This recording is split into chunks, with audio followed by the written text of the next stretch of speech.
How to increase Google Photos storage free. So in order to increase Google Photos storage for free, you can just follow the simple steps.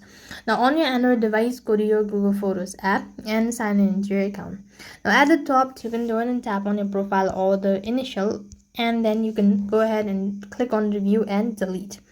So here you could go ahead and simply press on the photo settings first of all, and then you could go ahead and tap on backup, and then you can go ahead and toggle the button. You could go ahead and press on.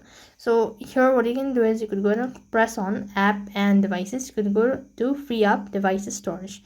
Now click on free up 8 point whatever GB it shows, and with that you should be able to do it. So likewise, you could also go ahead and delete the trash bin by going to the collection and then press on the bin. Here you could go ahead and select all the photos that's on your bin and then delete it one after the another. So that's how you could go ahead and increase Google Photo storage for free. That is all for this video. I hope the video was helpful. Make sure to like, share and subscribe to our channel. Thank you for watching. See you in the next video.